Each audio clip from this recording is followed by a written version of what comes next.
Thank you very much. Thank you, everybody. Good evening. Welcome for joining. Adrian's in the background, being my model to begin with, and we're probably going to switch over later. So I won't waffle too much because we are a little bit behind. We just want to get on and do some scanning next. So let's go over what we're going to cover today. Today's for lateral ankle. So within that today, we're going to have a little look at the fibula, the lateral malleolus. We want to interrogate the peroneal tendons. And then we're going to have a look to see if we can find the Atfl, the Atfl, and the calcaneofibular ligament. And we'll try and show you some nice skills to help you navigate around all that. Lateral ankle can be a little bit tricky. I'll probably also show you the anterior recess as well, and the sort of tib fib joint too, if we can. So if there's any questions, do fire away. Steve will be fielding those for us. I'll start off with Adrian's left ankle. Okay, so lots of jelly on your probe because this has lots of bony contours on the lateral ankle, so you need a good amount of jelly to get good contact around there.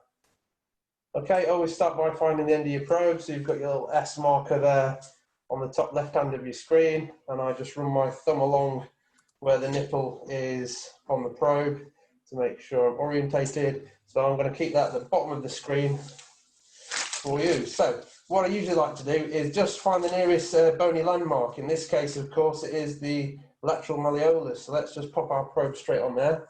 And immediately you can see bone. So we can see the nice bright white signal there coming from the bone. Sorry, Adrian needs the machine a little bit closer so you can fiddle around with our picture.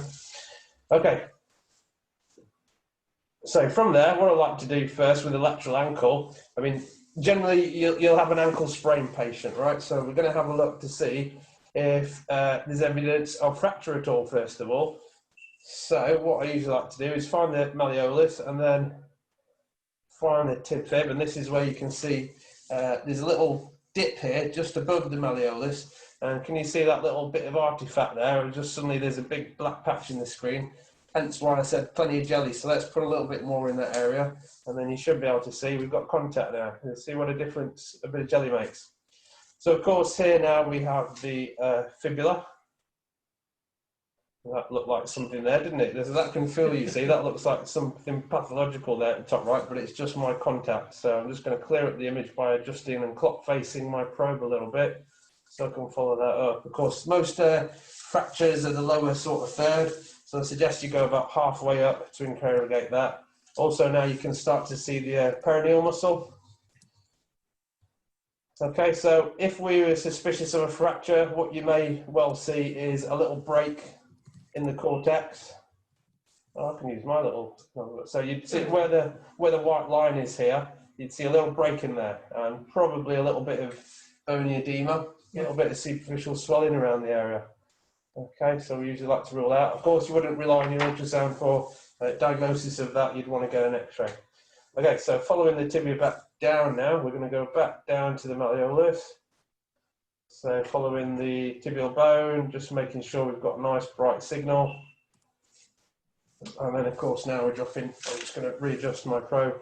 Now we've dropped onto the malleolus. So looks a bit grainy around here, doesn't it? And if we look at the tip of the malleolus here, just coming off the edge, you can see, looks like a little bit of black stuff in the joint there. You just corrected the image for us. What did you do? You just struggled to reach, but no, just change the frequency. Thank you very much. Okay, so have you had any ankle sprains, Adrian? Yeah, loads. Yeah. Okay, so a little bit of evidence here of something in the past, because we've got that slight trace of fluid, and it looks a little bit osteophytic. You see these little bony defects there, little high bright white signals. And you can just make out lots of little lumps there, little calcifications. So sometimes you see that after a rupture of a ligament. So we're very close to where the Atfl would be. So it's possible he's had an Atfl rupture in the past, and that would be the remnants of it. Okay, once I've interrogated the bone, of course, we're going to move medial and lateral over that malleolus. And I'm not worried about the soft tissue stuff just yet. I'm still interrogating the bony architecture. All right, so then we'll head back off the bone. We're happy that that looks intact. And what we want to do now is start to pick up our peroneal tendons. So the best way here is to find the tip of your malleolus, and easiest way often is to just palpate for it. Of course, sometimes you have those patients with edema and things, and that's not as easy. But as long as you find the tip of the malleolus, and what you want to do is angle your probe diagonally towards the back of the calcaneus. And what you should start to see here is your two peroneal tendons. Let me just get some more jelly. Actually, Adrian, could you put your leg flat for me, Yeah, please? sure. Thank you. Everyone's a little bit different, so some of you may need hanging off the couch so you can manipulate it, and some of you may need to have it on the couch. Okay, so here we go. So in the picture, right here, you can see the two peroneal tendons. So I'm just going to freeze that picture so we can show you in a bit more detail as we just begin to pick them up. So here is your Peroneus Brevis and Peroneus Longus. It's a little bit blurry. I'll clear that picture up in a second, but just to talk about it for a minute, because I call it the yin and yang sign. Have you heard it being called that before? So if you get a real good picture there, and we'll just try to adjust this now for you. Yeah, let's see. A bit dark, that one, isn't it? Can you just adjust the frequency for me a little bit? That's better, a little bit brighter. Look. Okay, so it's this region we're interrogating here. That's right. So if you do find that one's sort of bright and the other one's dark, it might just mean that one's going off in one direction, the other going off in the other. Just starting to. So can you see this little looks... sort of yin-yang sort of sign here? So you've got Peroneus Brevis, Peroneus Longus. Some people they're bigger, some people they're smaller. These are bits. Can we go a bit deeper maybe there? Yeah. Adrian, please. There you go. So just making it a little bit more superficial, and a little bit easier to just pick up these two tendons. So of course here they're sitting side by side right next door to each other. So what we like to do from there, I like to travel upwards, and of course we're in slightly oblique here with the probe. What I like to do once I've found them is to head up the leg first of all. So let's follow these. If Adrian puts his cursor on there, or I can as well, you can see the two peroneals here side by side. We're just looking to see if there's any thickening of the tendons, if there's a halo of fluid around them, and sometimes as well you're looking for intrasubstance tears and defects. This is brevis muscle here. Adrian's just pointing out the Peroneus Brevis muscle belly here, just off the two tendons. So again, let's just go up the leg, and you can see the tibia there in view, and you can see the two tendons sitting one on top of the other. Are you applying much pressure? It feels like you're applying a bit of pressure there, Abid. Is that right? Or a little bit, because I'm just trying to get some of the soft tissue out of the way, and also because he's very bony and he's got all sorts of different little lumps and bumps and angles around here. He's got a real dip in there, so actually getting good contact with the probe is quite challenging. But that's a good example, because it generally is on the lateral ankle. All right, so we're looking at our tendons and our muscle belly. As we come back down, then we want to go around the outer side of the malleolus, keeping the two tendons in place. God, you've got one bony ankle there, just okay. And what we want to do really here, when you've got back to that oblique point between the malleolus and the back of the calcaneus, is you want to start to clock face your probe. So if I just show you on the camera, so I'm starting at this angle, and now what I'm going to do is try and keep it in the same plane and just clock face around, because what I'm going to try to do is catch the CFL as we head down and around ankle laterally. So let's try and pick up that on Adrian's bony foot. So you just point out. Okay, so can you see this ligament? So I've not, and this is the thing about the ankle ligaments, and depending on what you've read about them. I was reading some of the latest research on ankle ligaments a couple of weeks back, and it was to do with cadaveric studies of placement of the various ligaments, and I think they looked at about 4,000 cadavers, and they found that they were all different. There was no major consensus on where these things are. So some angle straight down, and you know, if you look at the textbooks, they'll show you that the CFL is coming straight off the tip of the malleolus. In actual fact, they sometimes are slightly oblique that way, sometimes a bit more anterior, sometimes just slightly offset. So I don't think you can just, I mean, I was taught to just go straight off the malleolus and look straight down, and that I'd find it there. But in reality, and as you've just seen in Adrian's foot here, well, that's definitely not vertical. Let's just put more jelly on. Actually, just put your leg flat for me. Yeah. It's straight, actually. We should be able to get a better contact. Just relax your foot. So what Adrian's doing, so let's get our tendons again. So you always need a bit of bone in the picture. So if you look at my probe, I'm keeping that end and that tip of it on the malleolus, which you can see on the right-hand side of the screen, and the two tendons are there. And then we've got our CFL.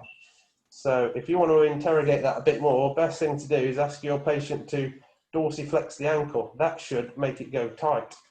And if you're trying to figure out if it's attached or if it's ruptured or not, that's the movement to do. Can you see it's, so do you want to just relax your foot again, Adrian? Can you see the CFL's gone very loose now? And if you dorsiflex again, Adrian, you can see it tightens up there. And actually, the evidence that I read, only 50% of people's CFL tighten up with dorsiflexion. But I'm not so sure about that. Yeah, it probably is right, because it doesn't always give the result that you want. So the ligament should measure 2 by 7, more or less, when it's normal. So I might just take a measurement there for you. And let's see how this looks. Sometimes you need to adjust the frequency a little bit to just clear it up. So I'm just going to mark that out and use his calipers. So we've got a width there of 2.15, so that's about normal. Length about, can be up to 2 centimetres, I've read in some papers. 20 millimetres is common. Okay, so if you've seen, of course with ligaments you can have partial thickness tears, full thickness tears. You can have calcifications at either end to show that they've had previous injuries. But can you see how there's the perineal sitting on top? It's like a little hammock. So I'm just clock facing around a little bit.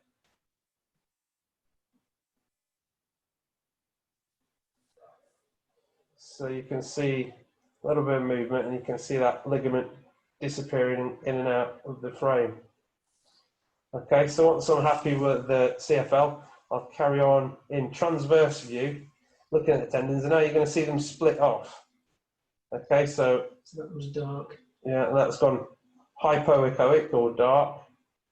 And now just coming back up the foot so you can make them out again. So if you watch as I head down the lateral border now, we're going to keep brevis in view. And you're going to see longus disappearing off, because that's now starting to dip underneath the foot, and it can be a bit hard to follow it there. That's all right. So we've still got our brevis here, and then we're going to just take it all the way along to the styloid process, and hopefully see that thinning out and then starting to attach. So there you can see the styloid process has just appeared. But of course, we're looking at that in transverse view. So now I'm going to head back up, keeping brevis in the picture. Back up, now you can see longus starting to appear back in the picture. Now you can see the CFL starting to appear as it hammocks underneath. And then you just carry on until you've got, bony problem, until you've got back onto that view where the two are sitting one on top of each other in this sort of yin-yang sign. Okay, so we've looked at it in transverse view.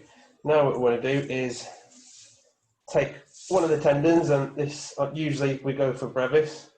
We'll get that centrally into the picture. Okay, and then what we're going to do is try to spin our probe on that. And you can see the tendon stretching out. Can you see it stretching out, stretching out, stretching out? And now we've filled up the whole screen with brevis tendon. So think about another way to find it is just find your styloid process and the tip of the malleolus, and just draw an imaginary line between the two, and you're pretty much on your perineal there. Okay, so again, you're going to have to angle and clock face your probe a little bit to get that fully in view. Okay, so do you want to just mark out the tendon for everybody so they can see where it is?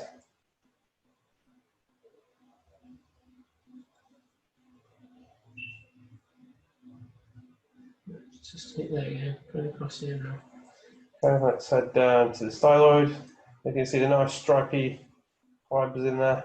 I'm just wiggling my probe so it's easy for you to see and make out. But we're right on the tendon here. And I'm going to go back to the styloid, where you can see just popping up on the left of the picture. I can see the tendon fibres attaching over the dot. Yeah, so they're only about, what, 3-4 millimetres wide, so it's a bit difficult to keep on it. The other way of doing it, of course, and everyone's a little bit different, some people like to find the styloid process first and draw that imaginary line, and you should be able to see your peroneal tendon. There you go. Okay, so then we can follow this back up.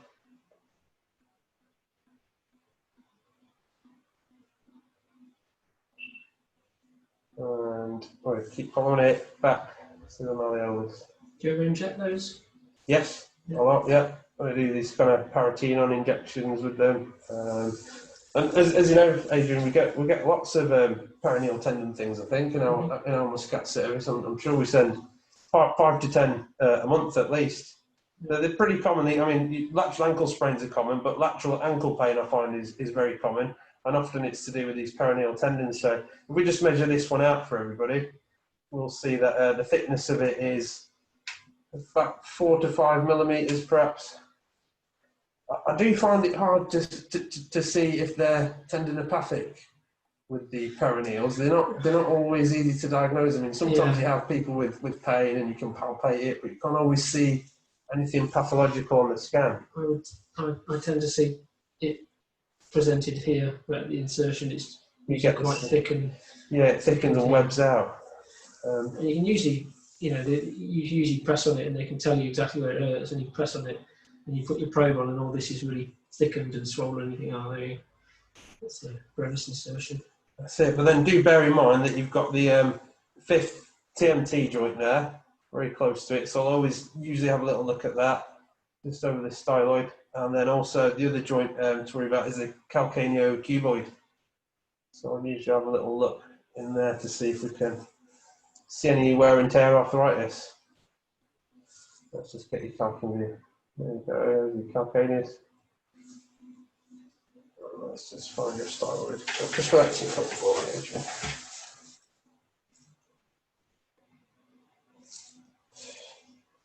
I need a bit more depth, I think, there, Adrian. It's all right. Okay, that's a bit better. See? About here it should be. There you go, there's your joint. All right, so that looks pretty clear and pretty clean. It's got nice edges. There's no sort of significant osteophytes, and there's no sort of derangement of the joint space. So that's always a good one to rule out, because of course they do get arthritic as any other joint does. Yep. Looks a bit peaky there, doesn't it? But we're not bothered about that. He's a bit bony anyway. All right, so that's a good little tip. Always check your calcuboid joint. And then we're going to head up. Did I do ATFL? Yeah. Did I do ATFL? No, just done CFL. Okay, so we've done CFL. We've had a little look at the peroneals in long axis and short axis. Okay, to find ATFL, let's just bring Adrian's ankle neutral. So again, your ATFL is between the talus and the fibula. So you just kind of palpate to start with. That's always a good way. You'll always feel that little sinus tarsi area, and you're pretty much there. So if we just start scanning here, make sure you've got the bone in the picture. So you want the fibula on one side, and then you want the talar head on the other side. And you should need to scan up and down a little bit there until you see ligament. And you can see a nice little pulse there as well. What do you think? We're on it there, Adrian? Have you ruptured this? I've done one of them. I think it was think it was my right. I don't know. Just go down a touch. Keep going. Yes, I think that's it there, isn't it? Let's just get the talus in view a little bit more. So we've got two little, are they little blood vessels there, Adrian? Yeah. So could that indicate you'd had a previous injury? Little blood vessels in there, or it can just be an anatomical variant. I can't remember which one it was.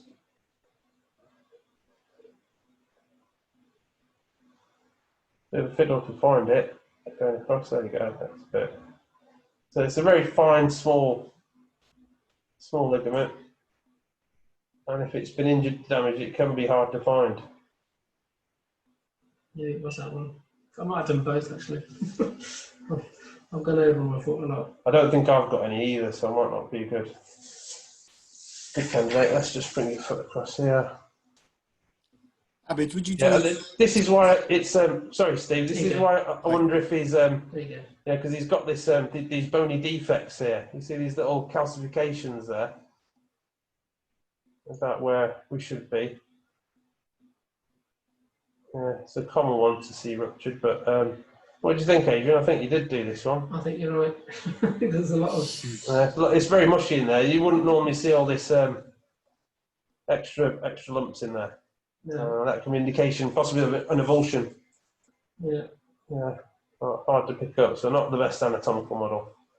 All right, but that's where you should see it. So if you find the malleolus, I'll just start at the top of it, come down, and you're pretty much in the transverse plane. Keep travelling down, and you should be picking up here, but where we should see it is where we've got these bony bits. Is there any tenderness here, Adrian? No. So yeah, bit of a dodgy one there. Looks like there should be. Yeah, I don't know if I've got any, but we'll swap over in a few minutes, and that was going over a style, believe it or not. oh, that'll do it. And I didn't judge the floor very well. Yeah, It was, kind of see a bit of ligament there, but it's further away than I anticipated. okay. All right, let's go and have a look at ATIFL. So that goes a little bit diagonal, a little bit oblique as well, and that. Do you do a dynamic test at all on the ATFL to help? Yeah, if you've got one there, you can. Just sort of like invert, don't you? Just. That's it. You're just trying to stress the ligament. So just think about the where it is. So if he's in a relaxed stance, you won't be able to stress it. If you watch it, if you just ask the patient to go into inversion, you should see that there's some tension here. We haven't got a ligament to show you very well, but you can see the movement there, and that will tighten up the ligament, and you should see it bowing and then going nice and straight and taut. It just occurred to me, actually, a question for me as a complete layman. Do you ever compare left to right? Does that help at all? Yeah, always, because what's anatomically normal for that individual is not something you can guess. So yeah, we commonly compare and contrast ankles. Just bear in mind you can get bilateral issues like I probably have. Yes, absolutely. Yeah. Right. But I would have expected his peroneals to over recruit and being a bit thicker, but yours were quite thin actually. Yeah. A lot that I've seen. Okay, let's go to the ATIFL. So there's a couple of ways of doing that, but I like to just go diagonal here. So I like to get the fibula in view. Again, they're all anatomically different, but there you go. There's if you can make that out, there's Adrian's ATIFL. So can you see the angle that I found that at? That's the important bit, is being able to. It's a bit fiddly because I'm concentrating on showing you the camera angle. This is a syndesmosis, isn't it? Well, good point as well. Yeah, there's some syndesmosis there. Of course, you do get syndesmotic injuries with these ankle sprains, and of course, that's a serious injury. Sometimes they require surgery. But there's your ligament, and if you just pay attention to the angle there, it's not straight, it's slightly diagonal. So I've got the malleolus in the picture, and I've got absolute diagonal across the front of the ankle. Sorry, not looking at the ultrasound picture as well, but I just want to show you the most common angle there. All right, you can see a little blood vessel there as well. Okay, and then obviously with any ankle injury, we would always check the ankle recess. Let me just get a bit more jelly here. So just put your plates, and you know what I found? I asked a few students to sort of identify where the ankle recess was, and everybody was quite a way off. It's actually a bit higher than people think. So let's just show you which way. I'll just get some contact over there. So I'll just start high up on the tib. So we've got the bone in view. We're just coming down and we're just dropping off the end of the tibia. We're into the ankle recess, which should normally look like a nice sort of V shape, depending on what depth you're at. But if you're not seeing a nice V shape there, you want to adjust your settings a little bit. Over the top of that, you can see the extensor tendon. Do you want to just wiggle your ankle a little bit for me, Adrian? And generally what you're looking for here is an effusion, ankle joint effusion. So in this area where the cursor is, you can see this nice bright white ecotexture of the anterior ankle recess. And in cases where there's an effusion, you'll have a big black cloud in there. Often looks like a speech bubble with a little tail coming out of the end. Yeah. And then, you know, there's been a bit more of a serious injury in the ankle joint. You may need to think about an MRI if you're worried about a talar dome injury. You can get synovitic changes in there. So just noticed actually when we turn this off, it's gone back to carotid a little bit.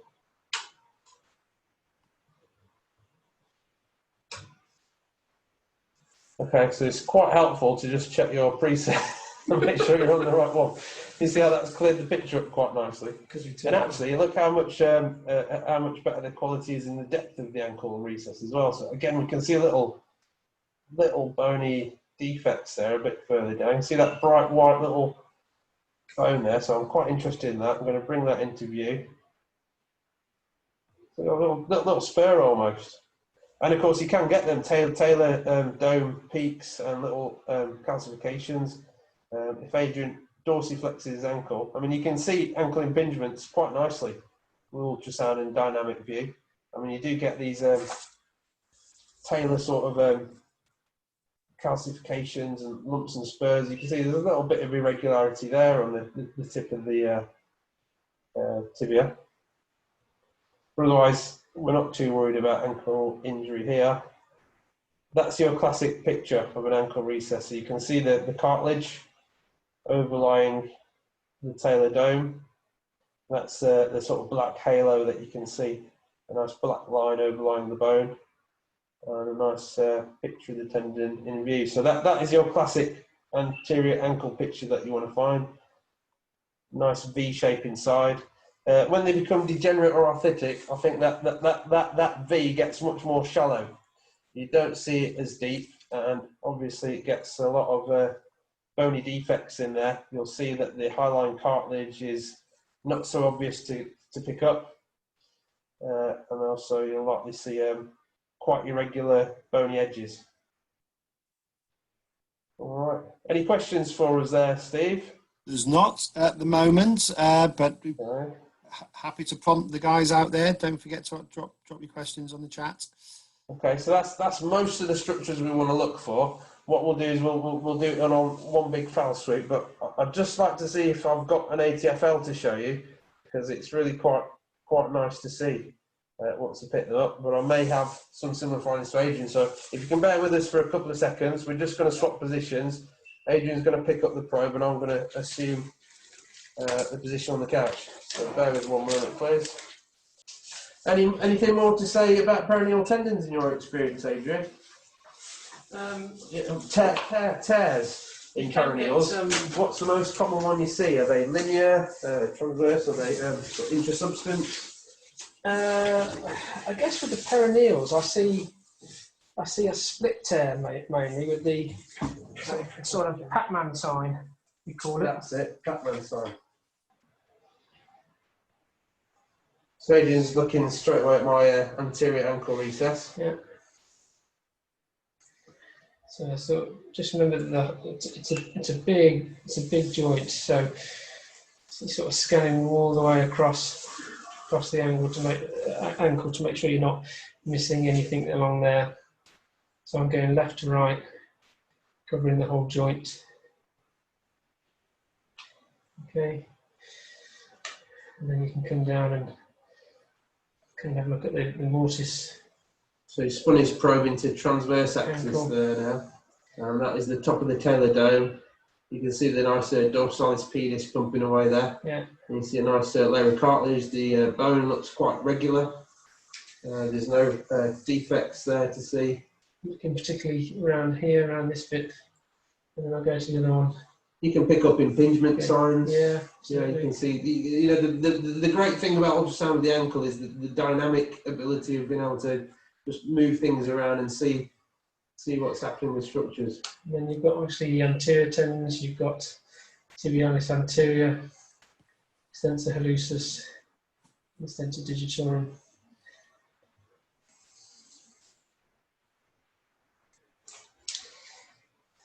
Okay, let's have a look. So you're starting on transverse axis above the malleolus. So I've got so I tend to go a little bit higher just to get both of them there. Got brevis there. Let me just put that up for everyone. Just get the pointer. So you can see where the pointer is. This is brevis and longus side by side. And there's the malleolus here, this nice mountain shape right by them, so you can see how close they are to the malleolus, absolutely sitting on top of them, it. And then the CFL sits over the top of that.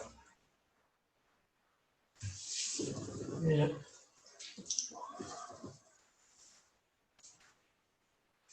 Need some more gel. Yeah, again, it's a very bony part, so it can be tough. Have you looked at many with the hockey stick lateral ankles? Yeah, the hockey sticks are really nice. They've got one at the hospital which we tend to use. Quite nice for lateral ankle, isn't it? Yeah. Pick up the perineals much easier. Especially this probe we've got today has got quite a large footprint. Yeah. We're actually going to use this if we just show that on the screen. Yeah. How long is that? It's about 2.5–3 centimeters wide. Yeah. So it's a bit of a challenge to get around a lateral ankle with a probe like that. That's more for shoulders. I usually use it in the knees, and I think Adrian requested it specifically so we can look at hamstrings in more detail in the next program. But you probably have a slightly smaller probe if you're doing pure podiatry anyway, to make it slightly easier.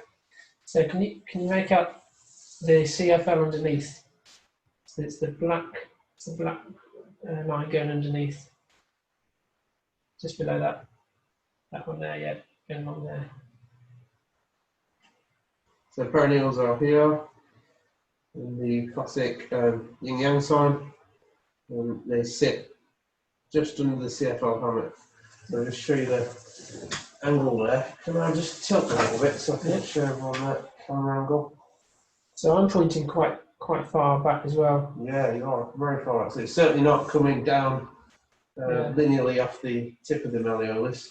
Yeah. It's quite an oblique angle there to pick it up. Yeah.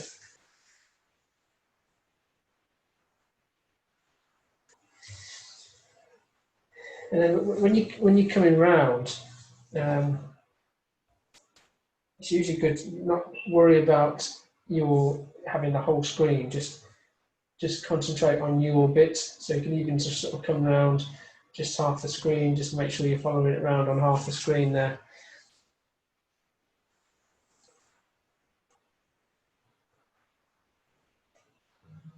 So they're side by side there now. And I'm using just half the probe just to follow it around. Actually, I'm using a lot of contact there. So it's this groove here. Groove there, yeah. So if you can fill that with gel, you see now I've got a good standoff, and I've got a good CFO underneath.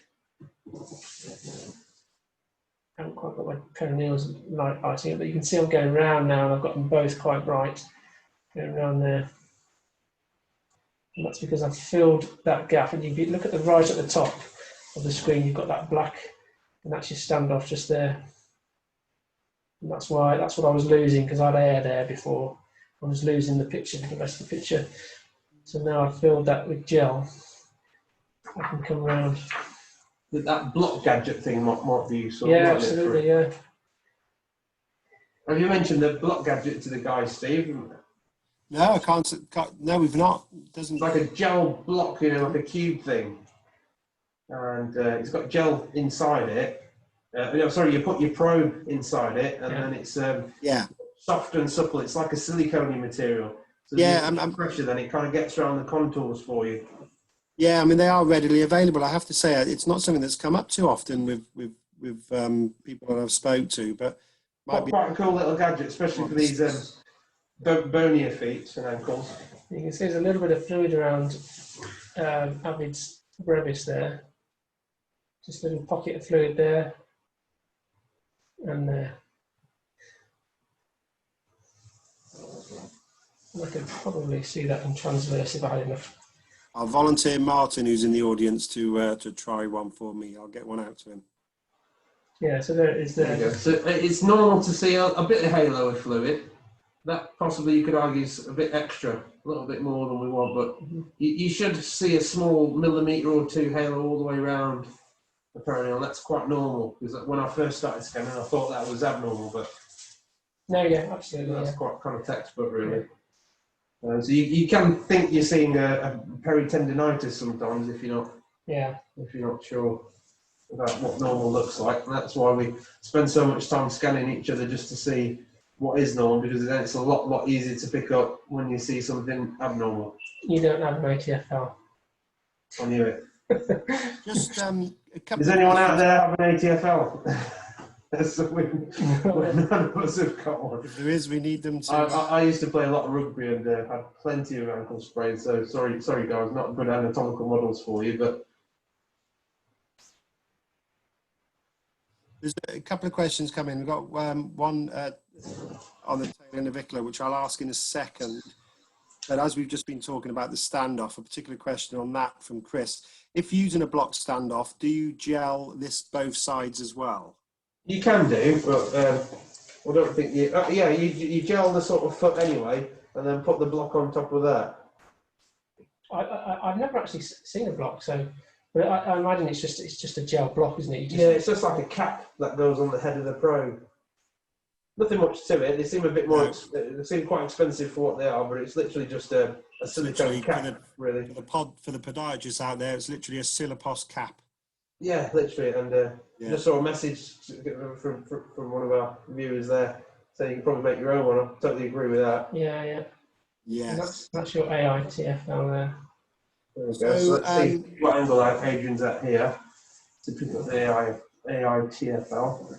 And of course, just go back to your anatomy books. You know, just have a look. I mean, forget about books these days. You go on the internet, Google and whatnot. You'll see lots of nice digital versions of anatomy. Yeah. But just make sure you know where your ligaments should be attaching. Whether or not they're there is a different question, but you should know where the origin and inserts are.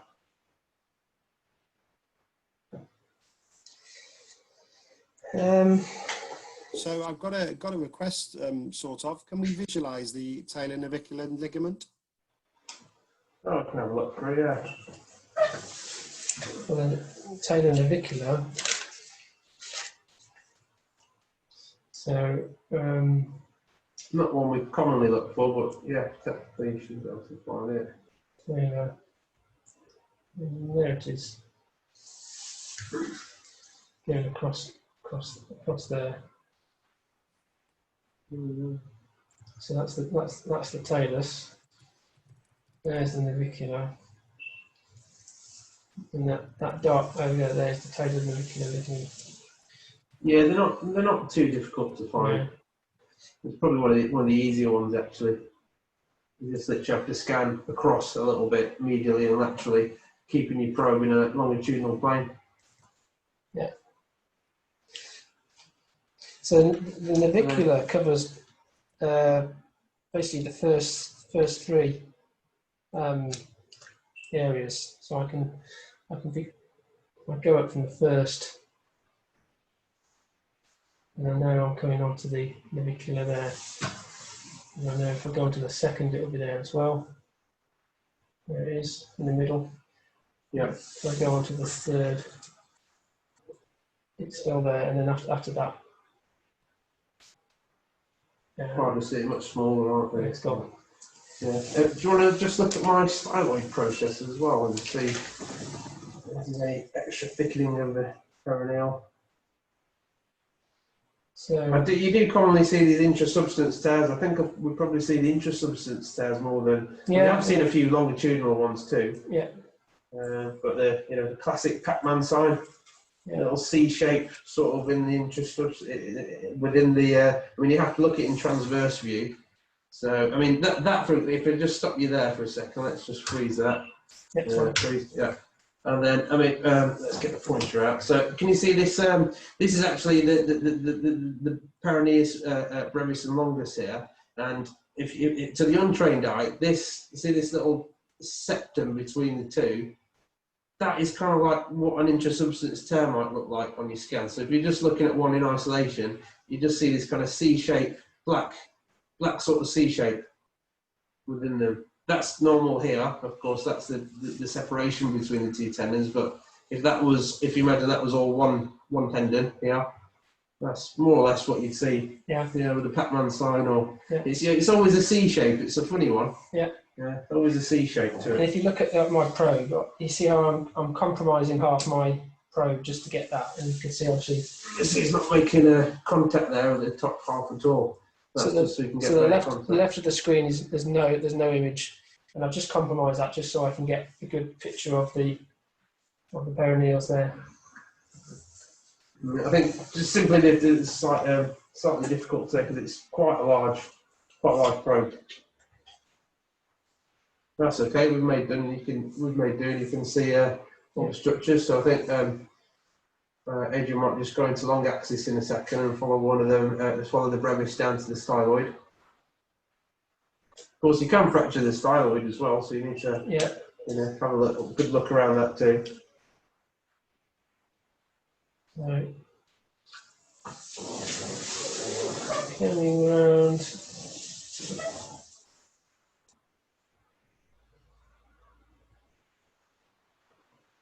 Oops, there you go. There's that little bit of fluid you saw earlier.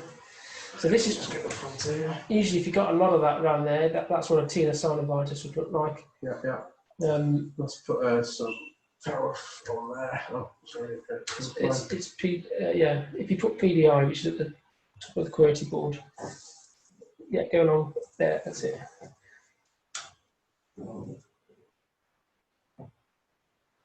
That's cut off. There you go. Okay, so we're just going to move this box. And when you do this, you relax your pressure.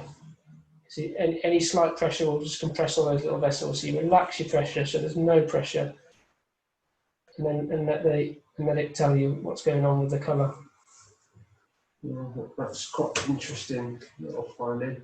Non-symptomatic, but there's quite a bit of peritendinous fluid there. So you can see it just by moving the probe. You can create all sorts of stuff that's not there. It's artifactual. So you relax your pressure, keep very still. A few seconds, and when there's any hyperemia, you'll see that.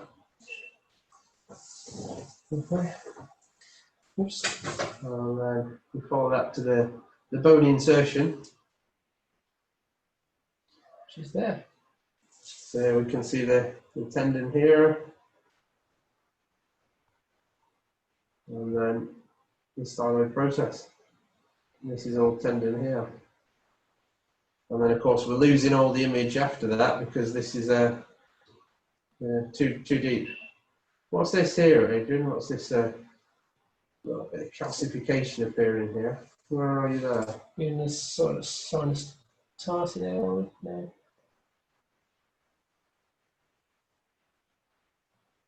Oops. Again, it could be the close to the CFL there. Tendon. Yeah. Oh no, that. Yeah, so that's sinus tarsi there. That gap. Yeah, so did you see, can you just go a little bit of calcification in there? So that could be because your ATFL is very close here as well, so that could be the remnants of my old ATFL also. Yeah. All right, so I think they've, just as some of them, lateral ankle, always check bone. Yeah. Look at your peroneal tendons. Yeah. Try and find your 3 main ligaments, CFL, ATFL, ATIFL. Yeah. And then check styloid process and insertion. Yeah. And also check your ankle recess. I think that's generally what I'd look at in a lateral ankle exam. Yeah, I agree. Yes, you can look in the sinus tarsi, but you don't really see much on ultrasound. I think that's more for MR purposes. If you've got a ganglion, it'll poke up through there. That's true. You can see quite a lot of ganglions lateral ankle, and to get quite a few, don't they? Yeah, just poke up as a little bubble. Oops. Just poke up as a little bubble through here. They're pretty common, aren't they? Yeah. Just wondering actually whether you've got a little bit of your inferior fascicle and ATFL. That's still there. Just invert a little bit. Yeah, so the inferior fascicle may still be intact here. You can't see the attachment at the other end, so. No. Yeah, I know. I was hoping I'd have one to show you, but maybe get Steve down. I bet you've got beautiful ATFLs, Mr. Sheldon. Me? Yeah. Bound to. All right, well, I think that kind of covers. That was great, thank you. Lateral ankle it's the simplified sort of version, but I think we just stick with those key basic points there and just get really good at scanning those. It is a fiddle because you've got to get around that lateral malleolus. Yeah. But take-home message, of course, is plenty of jelly, plenty of contact, and just keep scanning. They are a bit of a fiddle, especially clock facing around because you've got so much jelly there. There's just a lot of slippage, and it's hard to just anchor yourself somewhere on there. So you just got to play around with it. Some people like to do it prone, some people like to do it supine, some people with the foot off the couch, so we can manipulate it and get the ligaments moving, and some people on the couch. So and everyone's anatomically different, so you may have to just vary your technique a little bit. But just time and practice, of course.